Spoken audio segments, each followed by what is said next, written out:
اب آپ اس مبارک سلسلے کا 19ویں کیسٹ کے واقعات سے معطر کرتے ہیں۔ قال اللہ تبارک و تعالی فی کلامہ المجید اعوذ باللہ من الشیطان الرجیم بسم اللہ الرحمن الرحیم ایاک نعبد و ایاک نستعین اہدنا الصراط المستقیم صراط الذین انعمت علیہم غیر المغضوب علیہم ولا الضالین آمین۔ الحمدللہ سورۃ الفاتحہ کے اب ہم اس آیت مبارکہ پر ہیں ایاک نعبد و ایاک نستعین۔ تو پہلے جیسی آپ پڑھ چکے ہیں الحمدللہ کہ سورۃ الفاتحہ جو ہے یہ سورۃ مبارک کی پہلی 3 آیتیں جو ہیں اس کے اندر حمد و ثنا ہے، اور آخری 3 آیات مبارک جو ہیں اس کے اندر خالص دعا ہے، اور جو درمیانی آیت مبارک ہے اس میں من وجہ حمد و ثنا ہے اور من وجہ جو ہے دعا ہے۔ یعنی پہلی 3 آیتیں جیسی الحمدللہ رب العالمین الرحمن الرحیم، اس میں خالص حمد و ثنا ہے اللہ، اور ایاک نعبد و ایاک نستعین میں من وجہ جو ہے حمد و ثنا ہے کہ تیری ہی عبادت کرتے ہیں کہ عبادت کے لائق اللہ کے سوا کوئی نہیں، اور من وجہ دعا ہے کہ تجھی سے ہی مدد مانگتے ہیں، تو اس میں بھی من وجہ ثنا اور من وجہ دعا۔ آخری 3 آیات مبارک جو ہیں اس میں خالص دعا ہے اہدنا الصراط المستقیم، ہمیں دکھلا دیجیے سیدھا راستہ، صراط الذین انعمت علیہم غیر المغضوب علیہم ولا الضالین۔ اب اسی میں یہ بات بھی سمجھ رہے ہیں کہ جیسے 3 زمانے ہیں، ماضی، حال اور مستقبل۔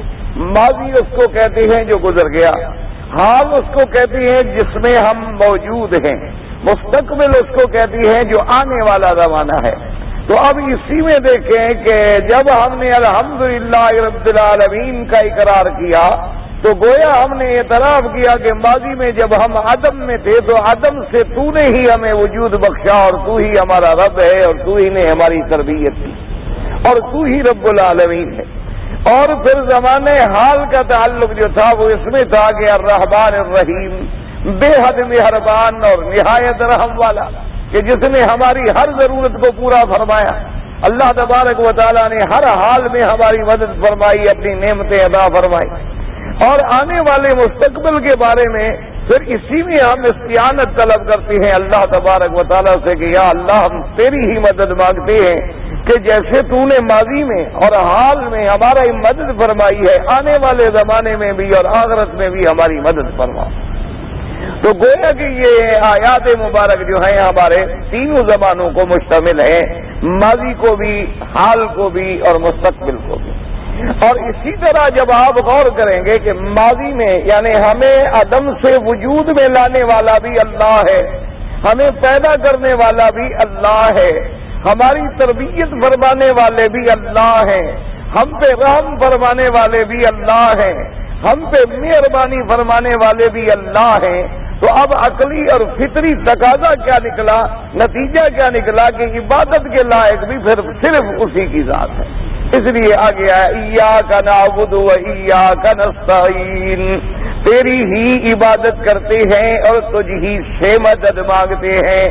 اب سمجھیں عبادت کس کو کہتے ہیں اور عبادت کا مفہوم جو ہے وہ کیا ہے۔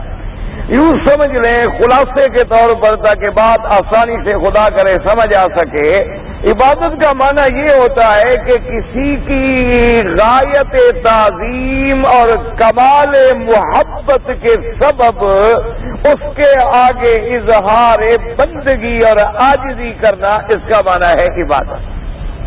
کیا معنی؟ مقصد یہ ہے کہ اگر کوئی زور سے، ڈنڈے کے زور سے کرائے تو اسے تو ہم عبادت نہیں سمجھیں گے، یعنی اس ذات سے کمال محبت بھی ہو اور وہ ذات ہمیں انتہائی محبوب بھی ہو، تو جب کمال محبت اور انتہائی محبوب ہوگی تو اس کے آگے جھکنا، اس کے آگے عاجزی، تذلل، اس کی تعظیم، اس کی عظمت کا اعتراف، یہ ہے معنی عبودیت کا۔ اس لیے ہمیشہ یاد رکھیں کہ عبادت کا معنی ہی اچھا، اب عبادت کا معنی صرف نماز نہیں ہوتا، بلکہ نماز ہے، روزہ ہے، حج ہے، زکوٰۃ ہے، اللہ کا ذکر ہے، تلاوت قرآن پاک ہے، اللہ کے اوامر پہ چلنا ہے، اللہ کے نواہی سے رکنا ہے، یہ تمام چیزیں جو ہیں یہ عبادت کو شامل ہو جاتی ہیں۔ اس لیے ہمیشہ ایسے بات اچھا، اب جب نماز آ گئی تو نماز کے تمام ارکان جو ہیں اسی میں آ گئے۔ کیا مانا؟ رکوع بھی عبادت ہے، سجدہ بھی عبادت ہے، ہاتھ باندھ کے کھڑے ہونا یہ بھی عبادت ہے، اس کے حمد و ثنا کا اعتراف کرنا یہ بھی عبادت ہے، اسی کا ذکر کرنا یہ بھی عبادت ہے۔ اچھا، اسی کا آپ دیکھیں نا جی، ایک کعبۃ اللہ بھی اللہ کا ایک حکم ہے، فرما دیا کہ میرا گھر ہے، ورنہ تو پتھروں کا بنا ہوا ہے، ایک عام سادہ سا مکان ہے، نہ اس میں کوئی سونا جڑا ہے، نہ چاندی جڑی ہے، نہ ہیرے جواہرات ٹکے ہوئے ہیں، بلکہ بڑے بڑے پتھر ہیں اور وہ بھی بے ترتیب، کوئی بڑا ہے، کوئی چھوٹا ہے، کوئی درمیانہ ہے، لیکن اس کے ساتھ ہم جو گھوم رہے ہیں اور طواف کر رہے ہیں، وجہ کیا؟ اصل میں عظمت کا اور محبت کس کی ہے؟ اللہ کی۔ اس عظمت اور محبت کا اعتراف یہ ہے کہ جس جگہ کو اس نے اپنا گھر قرار دے دیا اسی کے باہر ہم گھوم رہے ہیں، اسی کے باہر ہم گھوم، تو یہ طواف کرنا کیا ہے؟ یہ بھی عبادت ہے۔ تو اس لیے سمجھ لیں ایاک نعبد و ایاک نستعین۔ تو اب اسی سے ایک لفظ یہ سمجھ لیں کہ اللہ نے یہاں قرآن پاک میں ایاک مقدم کر دیا، نعبد مؤخر کر دیا، یعنی یوں نہیں فرمایا کہ نعبد ایاک و نستعین ایاک، حالانکہ عبارت تو اسی طرح ہوتی ہے، کبھی فعل پہلے ہو اور مفعول بعد میں ہو، لیکن یہاں ایاک مقدم ہو گیا۔ اس کی وجہ کیا ہے کہ اگر قرآن میں ہوتا نعبد ایاک، تیری عبادت کرتے ہیں، تو معنی یوں ہوتا کہ تیری بھی عبادت کرتے ہیں اور غیروں کی بھی کرتے ہیں، لیکن جب ایاک مقدم ہو گیا تو اب ترجمہ کیا ہوگا کہ صرف تیری ہی عبادت کرتے ہیں، صرف تیری، سمجھے؟ اسی ہی اور بھی میں تو سارا راز ہے، اسی میں کے اندر تو انسان سارا شرک میں مبتلا، صرف تیری ہی عبادت کرتے ہیں۔ مثلا آپ کی بیوی ہے تو وہ کیا کہے گی کہ میں صرف تیری ہی، کہ تیری بھی بیوی ہوں اور اوروں کی بھی صفات ہو۔ یہی ایک مسئلہ ہے سمجھنے والا کہ اگر وہ تیرے اس کے اندر کسی کو شریک کرے تو شریف بیوی نہیں کہلا سکتی اور مرد بھی باغیرت نہیں کہلا سکتا۔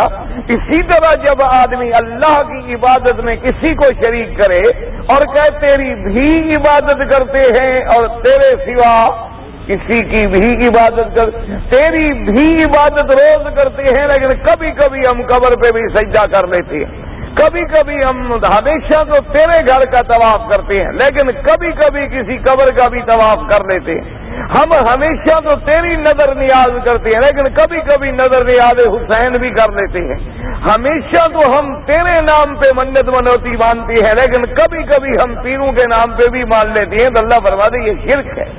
اصل کیا ہوگا؟ ایاک نعبد، تیری ہی عبادت کرتے ہیں، تیری ہی عبادت کرتے ہیں اور اس میں کسی کو شریک نہیں کرتے ہیں۔ جیسے حکم ہے فاعبدہ وتوکل علیہ، اللہ نے فرمایا میرے مدنی آپ اللہ اپنے رب کی عبادت کریں اور اسی پہ سہارا کریں۔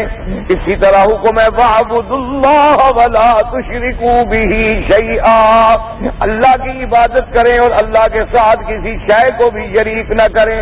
اور اسی طرح دیکھیں کہ بندے کی سب سے بڑی وصف جو ہے وہ عبودیت ہے، یعنی بندہ جب عبد کامل بن جائے تو یہی اس کا مقام ہے۔ اس لیے اللہ نے معراج کے قصے میں فرمایا سبحان الذی اسری بعبدہ، وہ ذات جس نے سیر کرائی اپنے عبد کو، اپنے بندے حضرت محمد الرسول اللہ